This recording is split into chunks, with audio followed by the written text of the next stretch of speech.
It is estimated that 3 million presentations are delivered each day. A recent nationwide survey of more than 400 leaders and managers identified the 10 most common mistakes made in business presentations. It also discovered that over 90% of respondents did not enjoy attending business presentations. Hello, my name is Ian Henderson and I am a professional speaker. I have had the privilege of speaking to many thousands of people in the UK, Europe, the USA and Africa. I'd like to introduce you to the 10 most common mistakes made in presentations and ways of avoiding making them. The first mistake is that presentations are often too long. To avoid this, your presentation should ideally be no longer than the average adult's concentration span. Now this means keeping your presentation time down to about 25 to 30 minutes maximum, as after this the audience's attention span may well be tested and their thoughts will be turning to other matters, like getting a pint of milk on the way home. As somebody once wisely said, a presentation should be like a miniskirt, long enough to cover the vital things, but short enough to retain interest. The second mistake is that the presenter is too monotonous. Now to avoid this, you must make the effort to vary your voice in terms of its pace, its volume, and its pitch. Remember that much of the emotion in the message is contained within the speaker's tonality, and by varying your tonality, you will add emphasis and interest. Also, don't forget the power of silence by using pauses whenever appropriate. Mistake number 3 is to become too reliant on PowerPoint. Always make your visual aids your servant, not your master. I suggest that you should keep the bullet points on any page of text to a maximum of 6, and then to use a maximum of 6 words to support each point. Remember, the less is more philosophy, and don't overcrowd your slides with information, and this is especially true when you are using graphs to convey information. Please use simple reveals, preferably without sound, as fancy, inconsistent reveals can distract the audience's attention. Mistake number 4 is the speaker's lack of rapport with or understanding of the audience. As a presenter or speaker, remember that it's not you, but the audience that is most important. So you need to demonstrate that you care about them. You are there to serve them.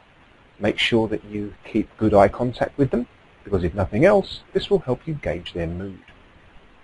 Mistake number 5 is not having any obvious purpose or outcome for your presentation. Make sure that the audience knows what's in it for them. Give some thought to what they want from your presentation, or put another way, why should they listen to you?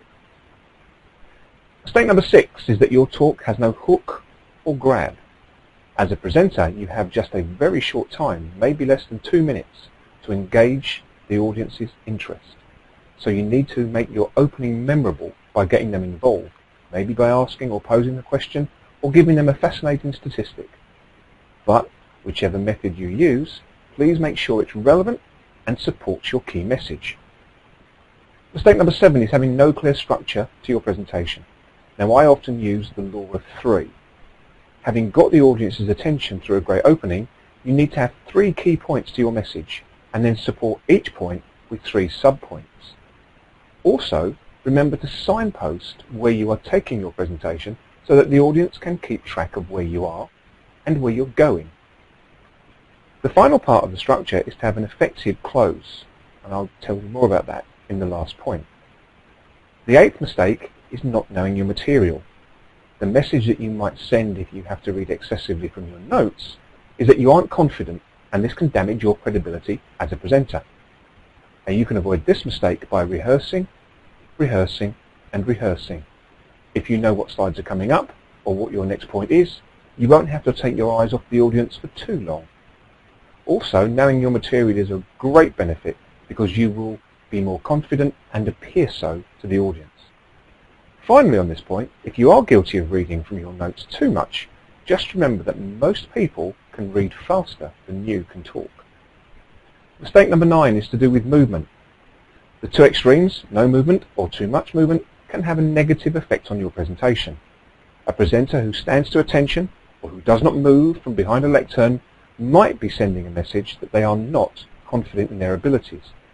However, too much movement is also off-putting, especially if you fidget with your hands or juggle coins, click a pen, or excessively move backwards and forwards on the spot.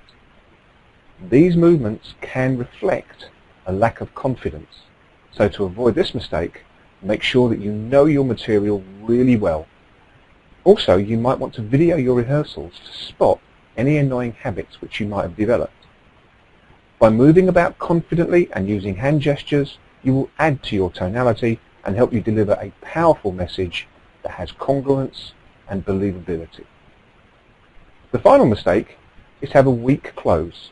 Now, no one expects you to do a Martin Luther King speech and produce tears in the eyes and lumps in the throats of the audience, but please make sure that your close is a powerful and natural conclusion of your presentation, clearly summarizing your key points and letting the audience know what is expected of them.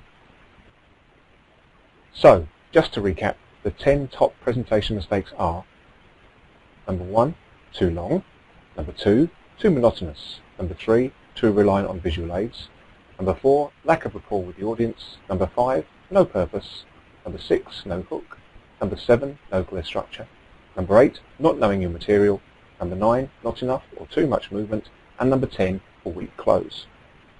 There we are. You now know what the top 10 presentation mistakes are, and more importantly, how you can avoid making them. Thank you for watching my video, and I hope that you found it useful. Now it's up to you to take the next opportunity to deliver a presentation and knock their socks off by avoiding these mistakes. Good luck to you.